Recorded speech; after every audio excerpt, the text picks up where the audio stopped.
The evening air was crisp and cool as thousands of people gathered at Windsor Castle on May 7, 2023. The massive stone walls of the historic castle stood tall against the darkening sky. Colorful lights danced across the ancient structure, creating a magical atmosphere that felt both grand and intimate at the same time. People had traveled from all corners of the United Kingdom and beyond to be part of this special moment. Some had camped overnight to secure their spots near the stage. Others watched from their homes, gathered around television sets with family and friends. The Coronation concert was more than just a musical celebration. It was a moment that would bring the nation together in ways nobody expected. Prince William stood backstage, adjusting his jacket and taking slow, steady breaths. His hands were slightly trembling, not from nervousness about speaking in front of millions, but from the weight of what he was about to say. The words he had carefully prepared were not just a speech. They were a message from his heart, a tribute that carried years of love, respect, and deep emotion. His wife, Catherine, stood beside him, her hand gently resting on his arm. She could see the mix of pride and vulnerability in his eyes. They had discussed this moment many times in the quiet hours at home, away from the public eye. She knew how much this meant to him, how carefully he had chosen every single word. The stage manager gave a 5-minute warning. Outside, the crowd's excitement grew louder. Famous musicians and performers had already taken the stage throughout the evening. Lionel Richie had performed, as had Take That Katy Perry and many others. The energy was electric, but something different was about to happen. Something that would shift the entire mood of the celebration. William could hear the roar of the crowd through the walls. He thought about his grandmother, Queen Elizabeth II, who had passed away just months before. He thought about his father, King Charles III, who had just been crowned in Westminster Abbey the day before. The coronation ceremony had been magnificent, filled with centuries of tradition and pageantry. But tonight was different. Tonight was about speaking from the soul. A production assistant approached with a microphone. William clipped it to his jacket and tested it with a quiet thank you. His mind drifted to memories of his childhood, walking through these very grounds with his grandmother. She had taught him so much about duty, service, and putting others before yourself. Now, his father was continuing that legacy, and William wanted the world to understand what that truly meant. Catherine squeezed his hand one more time before he walked toward the stage entrance. The music that had been playing began to fade. The crowd's cheering intensified as they sensed something important was about to happen. Giant screens positioned around the venue flickered, preparing to show William's face to those who couldn't see the stage clearly. As William stepped into the lights, the noise from the crowd reached a deafening level. People waved flags, their phones held high to capture the moment. He walked with the confident stride that years of public appearances had given him, but those who knew him well could see something different in his expression tonight. This wasn't just another royal duty. This was personal. He reached the microphone at center stage and paused, looking out at the sea of faces before him. The Union Jack flags waved like a colorful ocean. Families held children on their shoulders. Elderly couples stood hand in hand. Young people cheered with unbridled enthusiasm. This was his country, these were his people, and his father was now their king. The crowd began to settle, sensing that William was ready to speak. A hush fell over Windsor Castle grounds, broken only by the distant sound of a train passing and the rustle of flags in the evening breeze. Camera operators moved closer, ensuring every angle was captured for the millions watching at home and around the world. William cleared his throat softly and began to speak. His voice was steady at first, but there was an unmistakable warmth in his tone that immediately connected with the audience. He wasn't speaking as a future king at this moment. He was speaking as a son, as a grandson, as a man who had experienced profound loss and incredible pride in equal measure. He talked about the previous day's coronation, describing the magnificent ceremony that had taken place at Westminster Abbey. He spoke of the ancient traditions, the sacred oaths, and the moment when the crown was placed upon his father's head. But then his words began to shift. They moved away from the grandeur of ceremony and toward something much more human, much more real. William's voice grew softer as he began to speak about his late grandmother. The crowd felt the shift immediately. Those who had been cheering moments before now stood in respectful silence. He described her dedication to service, her unwavering commitment to the people. and the countless sacrifices she made throughout her 70-year reign. The emotion in his voice became more apparent with each sentence. He wasn't reading from prepared notes anymore. These words were flowing directly from his heart. He spoke of private moments, of lessons learned at her knee, of the wisdom she had imparted not just to him, but to his father as well. Then William turned his attention fully to King Charles III. What happened next would be replayed on news channels around the world for days to come. His voice caught slightly as he began to describe his father, not as a monarch, but as a man who had waited his entire life for this role, who had spent decades preparing, learning, and serving even before wearing the crown. People in the crowd began to reach for tissues. Those watching at home felt tears welling in their eyes. There was something about the raw honesty in William's words that broke through the usual formality of royal occasions. This wasn't a scripted speech delivered by speechwriters and approved by committees. This was a son honoring his father in front of the world. The cameras captured close-ups of William's face, and viewers could see the moisture gathering in his eyes. His jaw tightened as he fought to maintain his composure. He spoke of his father's passion for environmental causes, his dedication to charitable work, his genuine care for people from all walks of life. These weren't just talking points. These were observations from a lifetime of watching his father work tirelessly, often without recognition or praise. The atmosphere at Windsor Castle had completely transformed. What had begun as a joyful celebration was now something deeper, something that touched the very heart of what it means to serve, to lead, and to love. The thousands gathered in person and the millions watching from afar were all connected in this single, powerful moment. William's tribute was building toward something, toward words that would resonate far beyond this evening, far beyond this celebration, touching hearts in ways that no one, not even William himself, could have fully anticipated. The weight of William's words hung in the air like a gentle mist over the castle grounds. Every person present felt they were witnessing something extraordinary, something that transcended the typical royal ceremony. The prince took a breath, steadying himself for what he was about to say next. He began to speak about commitment, about the promises his father had made, not just during the coronation ceremony but throughout his entire life. William's voice grew stronger as he described how King Charles had spent decades championing causes that others ignored. Long before climate change became a household concern, his father was raising alarms, fighting for the environment, pushing for sustainable practices that many dismissed as eccentric or unnecessary. The audience listened with rapt attention. Many had criticized Charles over the years, questioning his readiness, his methods, his choices. But hearing his son speak with such profound respect and admiration caused many to reconsider their judgments. William wasn't defending his father against critics. He was simply telling the truth as he had witnessed it, and that truth was powerful. William spoke of the early mornings he remembered as a child, watching his father leave for yet another engagement, another charity meeting, another cause that needed attention. While other children might have resented a parent who was constantly busy, William had grown to understand that this dedication came from a place of genuine care. His father didn't serve because he had to. He served because he couldn't imagine doing anything else. The crowd remained silent, absorbed in every word. Parents looked at their children, thinking about the lessons they wanted to pass down. Young people recorded the speech on their phones, sensing they were witnessing a moment that would be replayed for generations.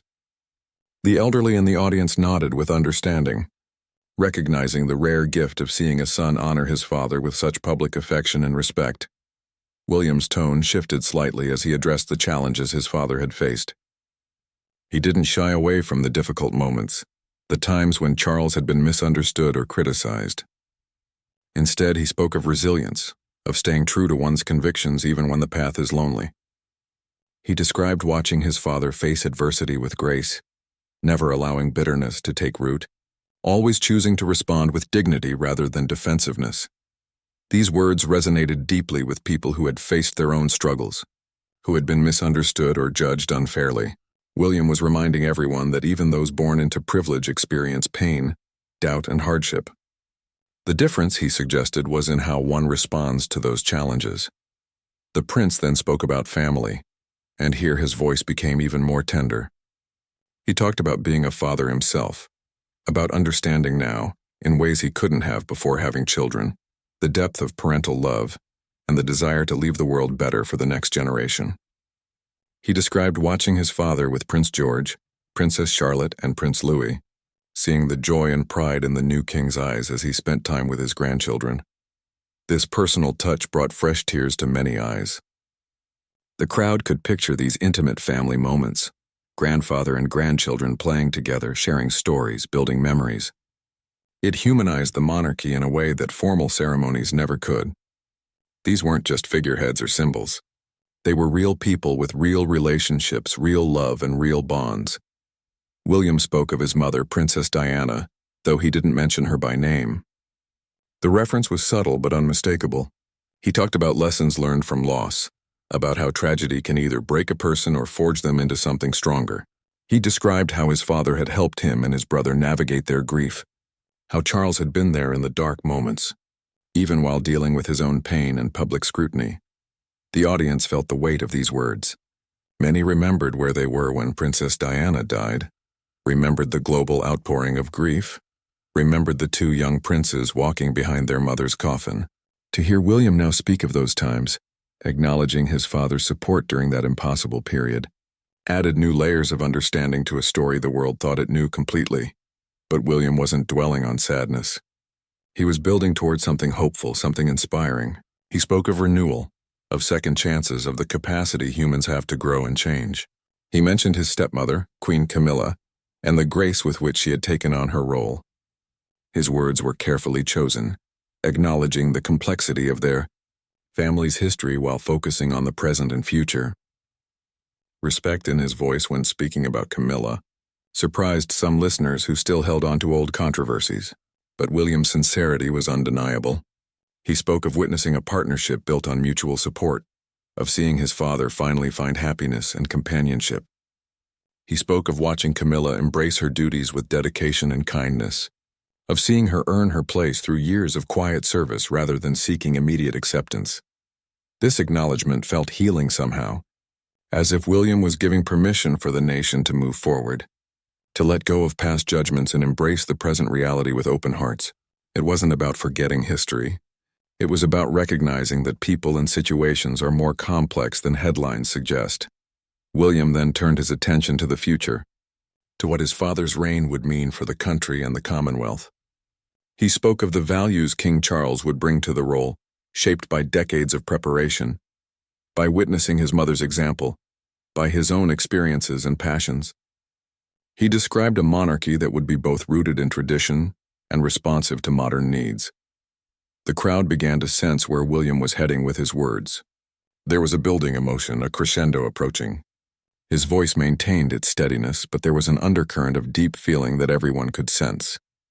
He spoke of promises made and promises kept, of duty accepted not as a burden but as a privilege, of service given freely and with complete dedication.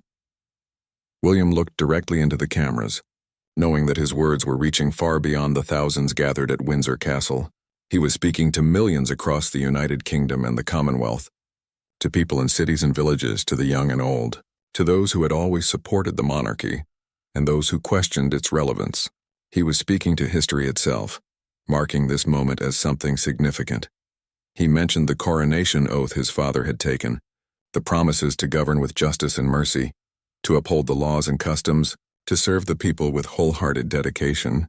But William added something more. He spoke of the unofficial promises, the personal commitments his father had made, the determination to make a positive difference, to leave the world better than he found it. The emotion in William's voice was now impossible to miss. His eyes glistened with unshed tears. His hands gripped the microphone stand a little tighter. The crowd held its collective breath, sensing that the most powerful words were still to come. Camera operators moved closer, capturing every nuance of expression, every flicker of emotion crossing the prince's face. What William said next would become the defining moment of the evening. The words that would be quoted in newspapers and shared on social media, the tribute that would move hearts around the world and cement this speech as one of the most memorable moments in modern royal history. William's voice dropped to a more intimate tone, as if he were speaking directly to each person individually rather than to a crowd of thousands. The microphone picked up every nuance, every subtle shift in emotion. He began to speak about what it meant to be a son, to watch your parents step into a role they had prepared for their entire life. He described the mixture of pride and protectiveness he felt, the desire to support his father, while also knowing that King Charles was more than capable of carrying this immense responsibility. There was vulnerability in these words, a rare glimpse into the private thoughts of someone who lived so much of his life in the public eye. The crowd recognized this gift for what it was, an offering of genuine emotion in a world that often valued polish over authenticity. William spoke of conversations he'd had with his father over the years, discussions about duty and purpose, about finding meaning in service, about the weight of expectation and the freedom that comes from accepting your path rather than fighting against it. These weren't lectures or formal lessons, he explained, but natural exchanges between parent and child, moments of wisdom shared over breakfast or during walks through the countryside. The audience could imagine these scenes, the future king and the new king walking together, talking about life and responsibility, about carrying on traditions while also making them relevant for modern times. There was something deeply comforting about knowing that even royals had these ordinary moments, these simple exchanges that formed the foundation of their relationships. William's words turned to the concept of legacy, but not in the way people might expect. He didn't speak about buildings or monuments, about laws passed or territories governed. Instead, he spoke about the legacy of kindness, of showing up day after day, of caring about people and causes even when it wasn't convenient or popular.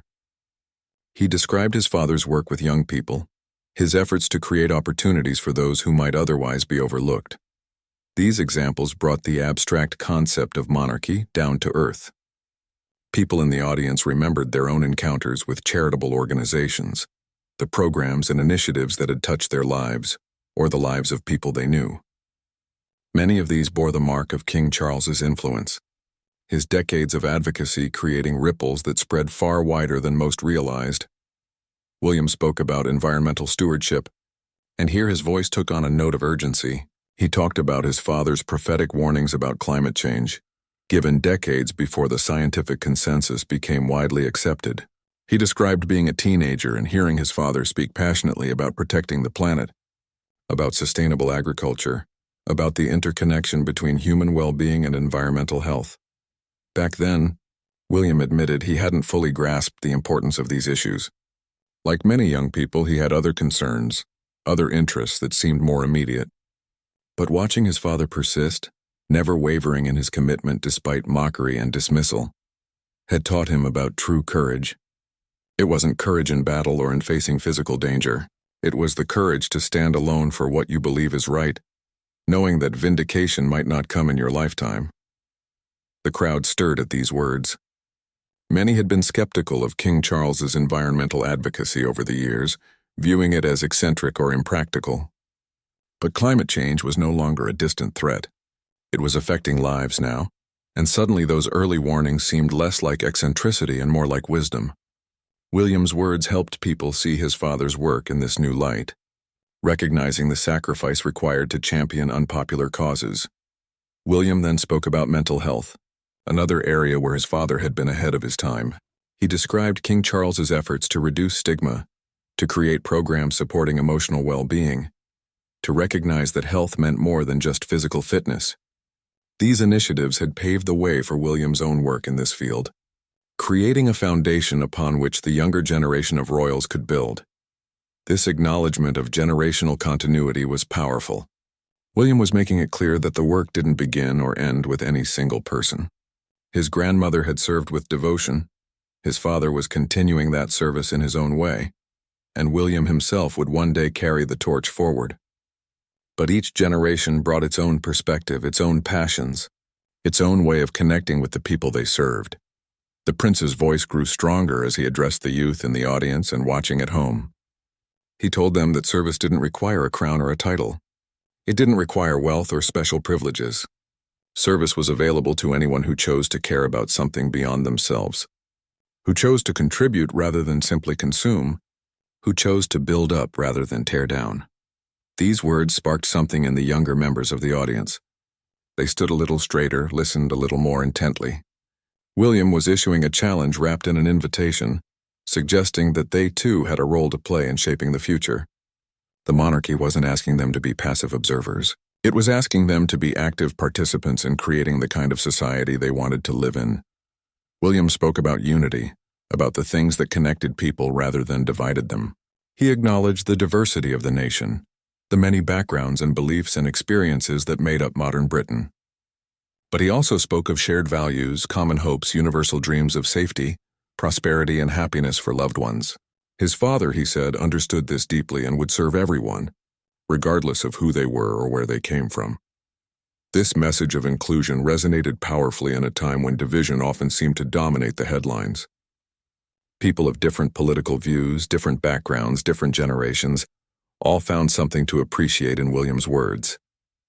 He wasn't pretending differences didn't exist, but he was suggesting they didn't have to define relationships or prevent cooperation.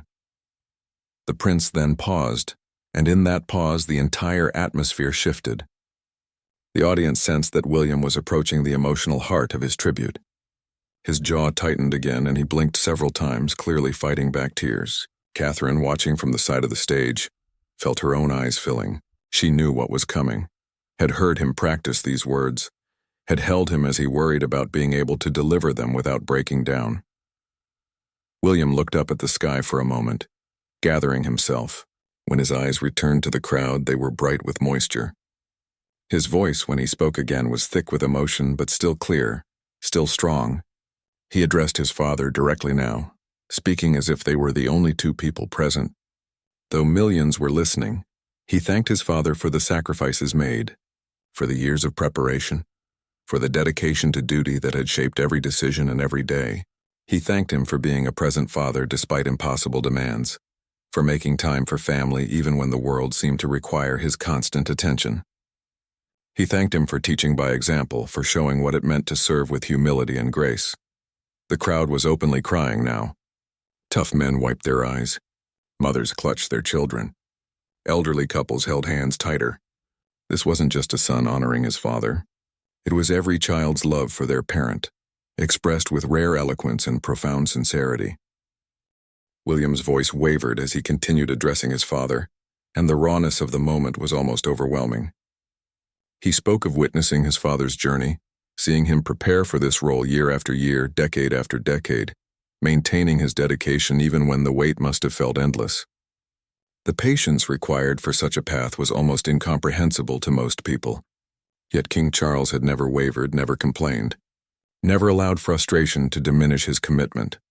The prince spoke about the loneliness that sometimes accompanied duty, the moments when his father had stood alone, criticized and misunderstood, yet refusing to abandon his principles or compromise his values for easier acceptance.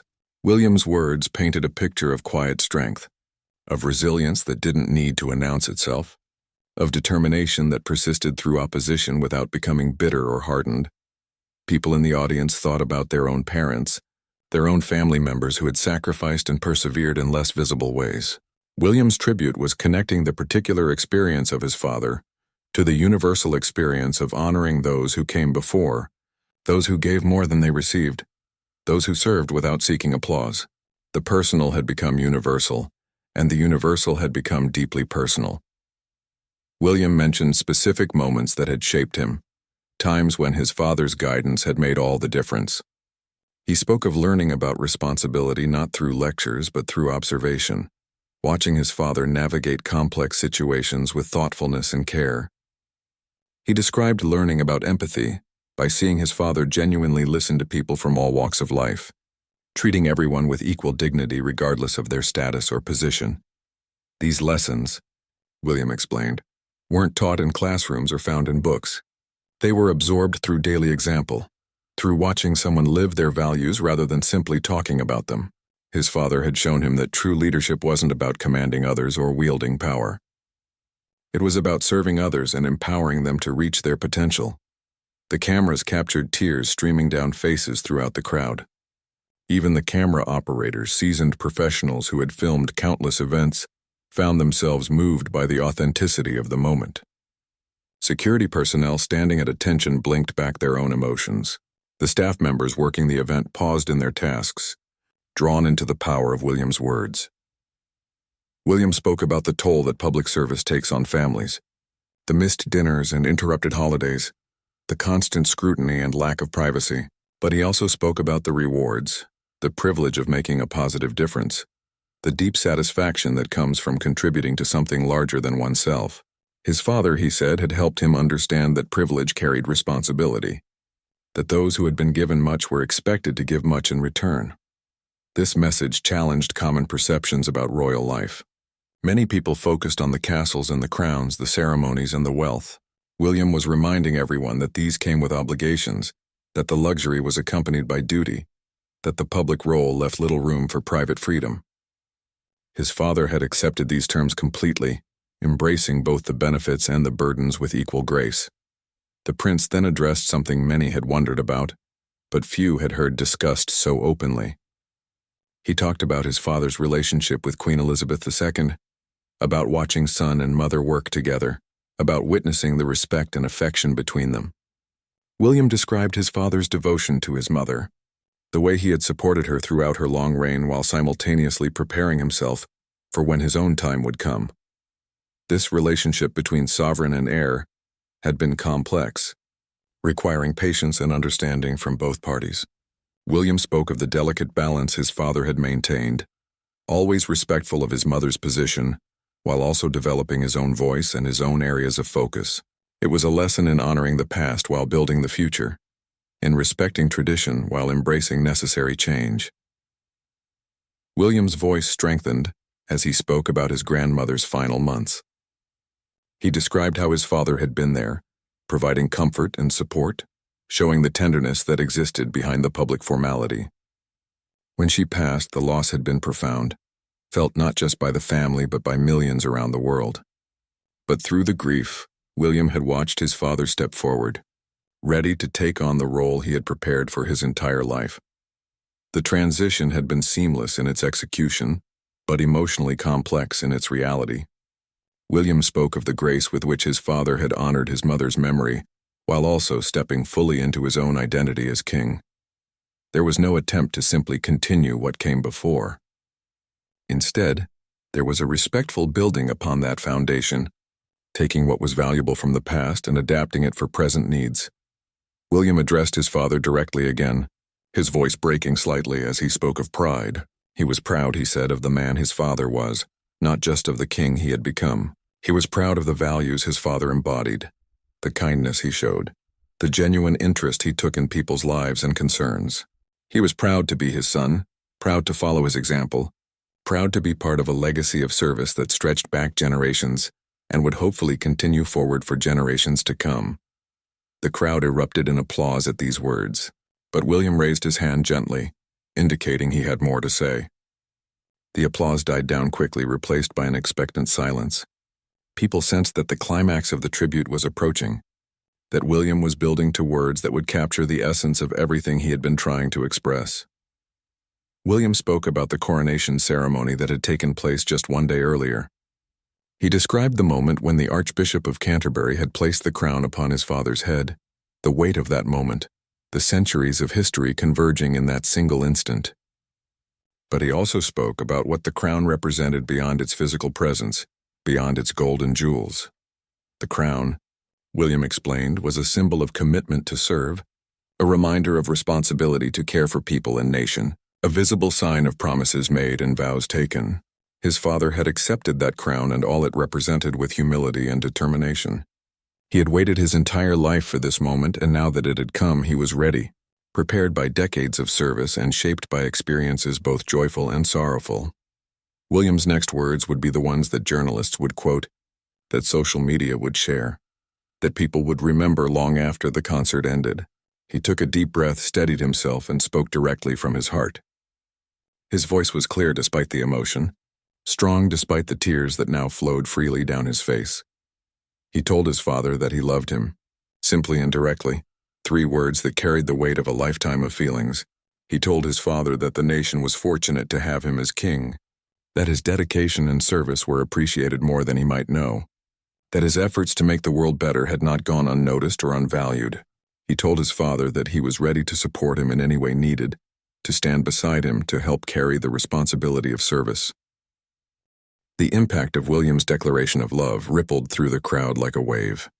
Thousands of people stood with tears streaming down their faces, many hugging strangers beside them, united in the overwhelming emotion of the moment. The simple honesty of a son telling his father he loved him, doing so in front of millions, broke through every barrier of cynicism and reserve. In homes across the United Kingdom and around the world, families gathered around television screens found themselves reaching for tissues. Parents held their children closer. Adult children called their aging parents, suddenly feeling the urgent need to express feelings often left unspoken. William's courage in being so emotionally vulnerable gave others permission to embrace their own feelings, to acknowledge the love and gratitude they felt for the people in their own lives. King Charles, watching from a special viewing area with Queen Camilla, visibly struggled to maintain his composure. The cameras occasionally caught glimpses of him, his eyes red with tears, his expression a mixture of pride, love, and profound emotion. Camilla's hand rested on his arm, providing silent support as they both absorbed the power of William's words.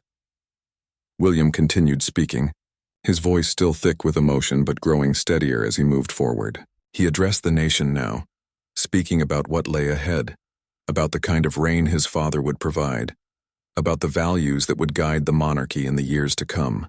He spoke of a king who truly cared about his people, who would work tirelessly to serve their interests, who would use his position to amplify the voices of those often unheard. The prince painted a picture of a compassionate monarchy, one that understood modern challenges while honoring timeless principles. He spoke of his father's commitment to the environment, and how that commitment would only grow stronger now that he wore the crown. He spoke of the king's dedication to interfaith dialogue, to building bridges between communities, to fostering understanding in a world that too often chose division over unity. William mentioned the Commonwealth, that collection of nations connected by history and shared values. He spoke of his father's deep respect for these relationships, his understanding that the Commonwealth was a partnership of equals rather than a hierarchy, his commitment to strengthening these bonds through mutual respect and cooperation. The king would be a servant leader, William explained, someone who led by example rather than by command. These words resonated with people throughout the Commonwealth who were watching. In Canada and Australia, in Jamaica and India, in small island nations and large continental countries, people heard William's message and felt reassured. The monarchy was evolving, adapting to modern realities while maintaining its essential character. This was not the distant, untouchable royalty of previous centuries. This was a monarchy that sought to be relevant, engaged, and responsive.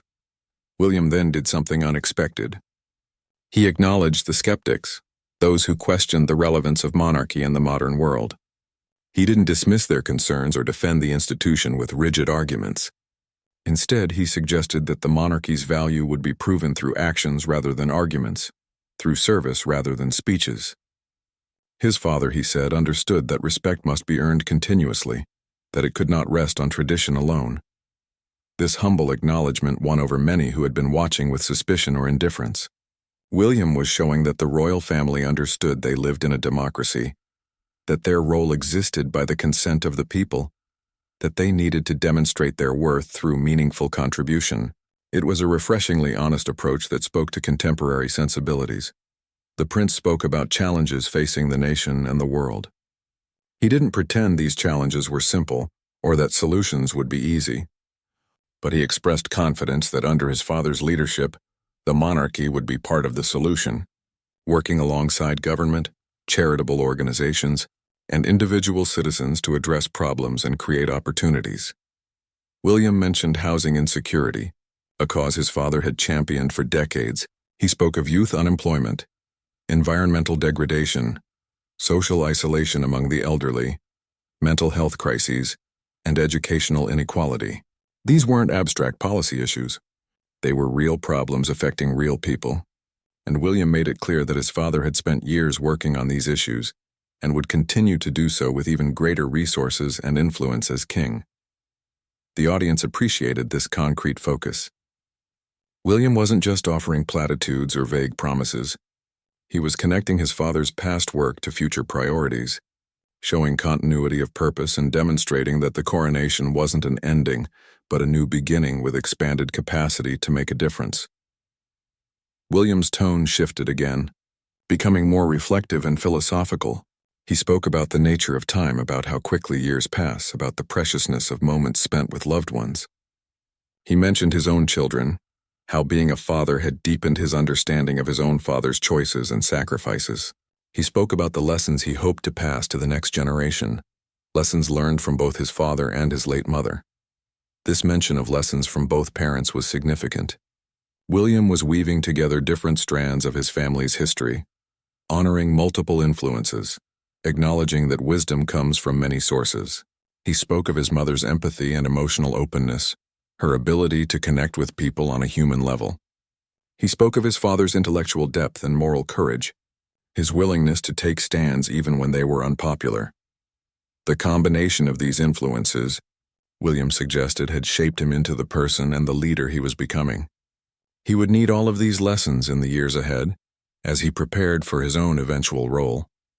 But for now, he was content to learn from and support his father, to watch and absorb, to grow in wisdom and understanding. William spoke about legacy again, but this time in more personal terms. He described wanting his own children to know their grandfather not just as a king, but as a person, to understand his passions and his values, to see beyond the crown to the man who wore it. He wanted them to learn from their grandfather's example, to understand that privilege comes with responsibility, that service to others is the highest calling. The audience could imagine these future scenes.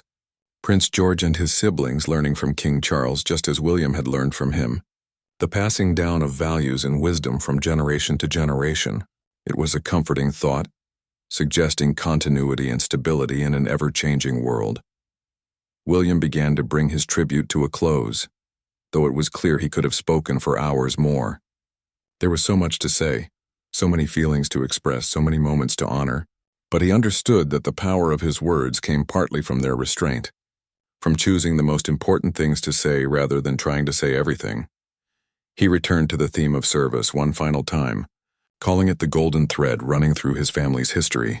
His grandmother had embodied it throughout her 70-year reign.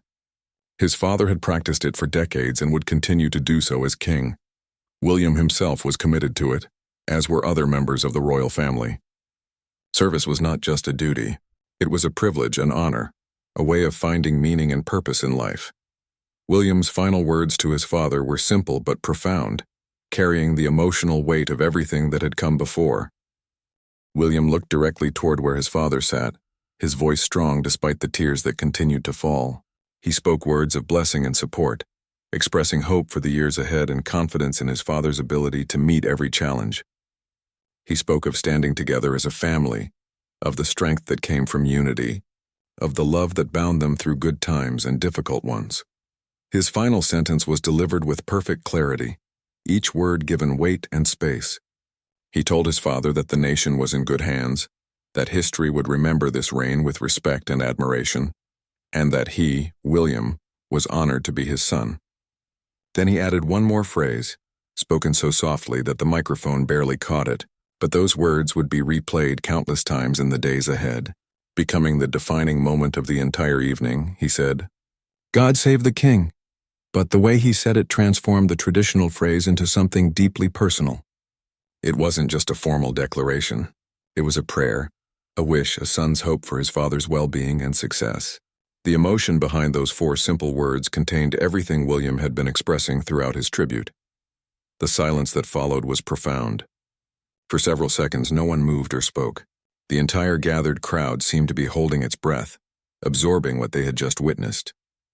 Then, as if a dam had broken, the applause began. It started scattered and then built into a roar that echoed off the castle walls, a wave of sound expressing collective emotion. People weren't just applauding the speech. They were applauding the courage it took to be so vulnerable, the love that was so clearly displayed, the honesty that broke through typical royal reserve. They were applauding a son who honored his father, a father who had earned that honor through decades of service, and a moment that reminded everyone of what truly mattered in life. King Charles rose from his seat, his face wet with tears he no longer tried to hide.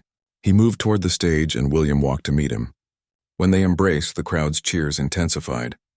This wasn't a formal, careful hug for the cameras. This was a genuine embrace between father and son, two people who loved each other deeply and were no longer concerned about maintaining emotional distance for the sake of protocol.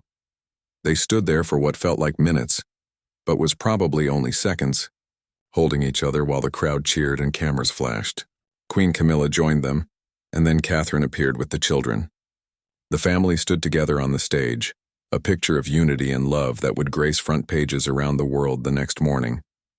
The concert continued after this moment, with more performances and celebrations, but nothing could match the emotional impact of William's tribute. The musicians and singers who performed afterward found themselves competing with an impossible act. Though they did their best to maintain the evening's energy and joy, in the hours and days that followed, William's speech became a global phenomenon. News outlets replayed it constantly, analyzing every word and gesture. Social media exploded with reactions, with people sharing their own stories of parental love and family bonds. Mental health advocates praised William for modeling healthy emotional expression, for showing that strength and vulnerability could coexist. Families around the world found themselves having deeper conversations. Adult children called their parents to express appreciation. Parents hugged their kids a little tighter.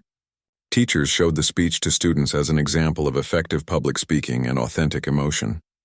Therapists referenced it in sessions about expressing feelings and honoring relationships.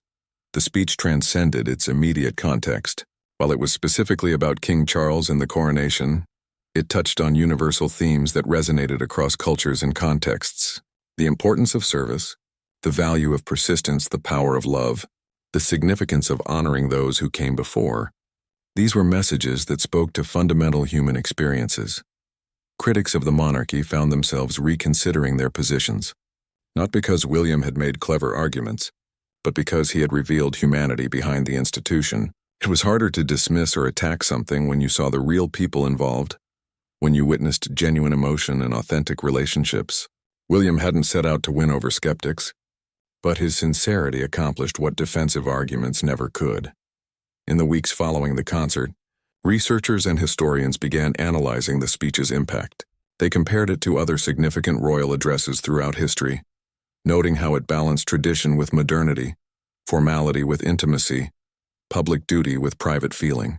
Many concluded it represented a new era in royal communication, one characterized by greater openness and emotional authenticity. King Charles himself later spoke about the tribute in a rare personal interview.